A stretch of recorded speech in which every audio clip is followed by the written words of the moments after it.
First of all, welcome everyone to the Literature Today special interview, exclusive interview with Colby Sharma. Once again, we have, and we are extremely grateful to Mr. Colby Sharma for joining us once again. So let me begin by obviously starting with the basic question. Please tell us about your background and this book little bit. So I've had a broad sort of professional background, worked in law, worked in banks, but this book came from a deep personal journey that I've been on, and that was the inspiration to write the Curveball. Much like when you're driving and you go through a curve in the road, and it's about how you navigate the curves in the road, this is the same for your life. When you're faced with a challenge or faced with an unexpected event, this book will give you the tools, the tactics, the inspirations to navigate any challenge that you might have in your personal or in your professional life. So I may consider that this particular reason is the inspiration behind this book. Yes. Yes. So that's really nice to hear, sir. And next question, I would like to move on by asking that the reason for this title. It's very interesting, I know, that's why I'm asking. So the reason for the title really, it's funny. It was actually called the Curveball before the pandemic. Before I published it in the pandemic, but it just signifies that time where you're faced with an unexpected challenge. But this is an unexpected time. So the Curveball really denotes an unexpected situation, and it's about how you're faced with that and how you thrive amidst that in a way that is proactive as opposed to reactive. And this book will give your audience the inspiration, the tools to battle any adversity that they face. You told about this is more about proactive rather than being reactive. Yeah. So what was your mindset while writing this book? Well, it was hard. Anything worth doing, it's hard. You have to go through that level of doubt, self-doubt, and I think that doubt is on a spectrum. Can I do this project? Is this going to be good enough? And I lent on my own personal experiences, and I saw it in my mind's eye, what I wanted to do, who I wanted to serve, who I wanted to help. And then I just started to write the draft anywhere I could. When I was working downtown, I would write. Coffee breaks, I would write. On the subway, I would write. And I was just very dedicated in getting the book day after day, draft after draft. And, failing at each draft and keep failing better, keep on failing forward.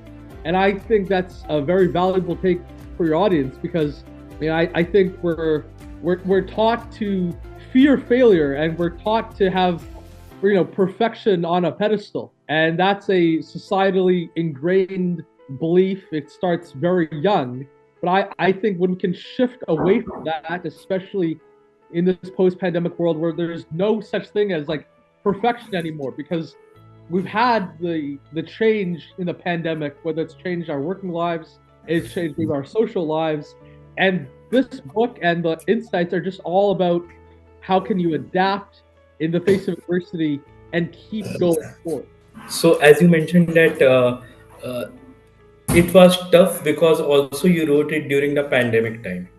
I published it in the pandemic. I started to write in 2016. 2016. It was long before. So it was so I believe that it is a very long project. So it was, and then writing from the manuscript in the intervening years, and then I saw an opportunity to publish the book in the midst of so much chaos, where people were navigating change. Maybe someone might have God forbid lost their job. They might have been relocated, working from home or in the office, and I saw a time to really help as many people as possible. And once again, this very question comes to my mind: that how is this book different from your another book, The Underdog? Sure. So the Curveball is about thriving in times of change and dealing with adversity in a way that is proactive, not reactive. The Underdog is a book perfect for this time right now, post-pandemic, as we are rebuilding professionally, personally. I think we're all underdogs because we have to become more tenacious. And I also think we're underdogs because we have this belief that an underdog is rags to riches. So I believe we all are underdogs at this time as we are rebuilding post-pandemic, and we're figuring how our lives supposed to work in this new hyper volatile age, whether we're working from home or in the office. We have that external adversity that is powering us to go forward. And some of your favorite writers and authors around the globe. One of the book series that I loved is Harry Potter. Continue to love Harry Potter. I love, fiction, Mark Twain. And I say that because those books, I don't know, maybe if you're like fiction, but off into ourselves in our brains that like we love stories. We've always loved stories as humans. It's the one way that we can connect across many, many generations. And it's something we've seen all throughout recorded history. The love of stories, whether it's Homer, the Odyssey, whether it's, in Indian myths, the Vedas, it's the stories that really bring out and elucidate deep human truths. So I love fiction. Then I love nonfiction, personal development, personal growth, personal finance, etc. And what do you expect the readers to learn from this particular book, The Curveball?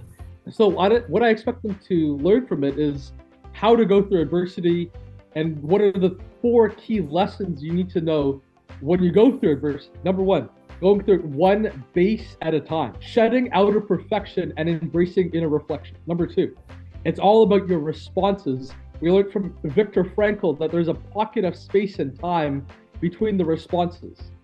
And I'm encouraging readers and your audiences to tap into that. Number 3, it's all about rituals. Building a standard operating ritual, whether it's in your work, personal life. Rituals are a deeply ingrained sets of practices that will tell your brain, this is go time. This is your moment to shine. Number 4, it's all about who you have on your team that's going to help you through adversity. So this is a book, to summarize, how to live life on life's terms, staying strong amidst adversity, and dealing with shame. That's really nice to hear. It's really encouraging. So do you have any, I know you have already said this in a way, but specifically I'm asking for the readers with regards to both the books, The Curveball and Underdog. My basic question is that what message does The Curveball give and does The Underdog give? How do they differ in some ways and what are the common messages? I would say one common thread throughout the books is sometimes you have to lose something to find everything. And it's a proactive sense of loss. It's a loss that's when you have to be introspective when we lose something. So it's not to begrudge the loss. It's not to dwell and kind of ruminate on the past, kind of like we're societally conditioned to do. No, it's about saying, how can I find value and purpose, and what is this loss supposed to tell me? We have to go through the thunderstorms and the rainstorms to find the rainbow after the fact. So it's about how can you go through a loss and find what is supposed to teach you and how you can take that into your benefit. In terms of the specifics of the Underdog specifically, well, in the Underdogs, I share, there's one thing, THERE, the human experience required for excellence. And it's basically about how we all can have a story, a personal journey, a personal belief that we can share with others, that we can impart onto others. And it's not so much about keeping it within ourselves and just very locked in. It's about how we can unleash it and express it to others who are going through tough times and adversity. And yesterday when we talked, you gave a very nice meaning of the word fear, FEAR. So can you please repeat it once again for Literature Today readers? FEAR, Forge Exceptional Adaptability Resource. Adaptabilities are going to be your greatest currency. How can you adapt in the face of external volatility? How can you adapt your business? How can you adapt whether you're a graduate, whether you're figuring out what your career path is? Can you adapt your resume? Can you seek out deeper and greater guidance from a vast, whether you have a mentor or a peer group? But just adapting to the situation at hand is going to be how you find strength and success in this time. So we can say that in a way that we should have contingency approach, adapt and react as per the situation. Yes. So this is, I think, and be focused on continually adapting.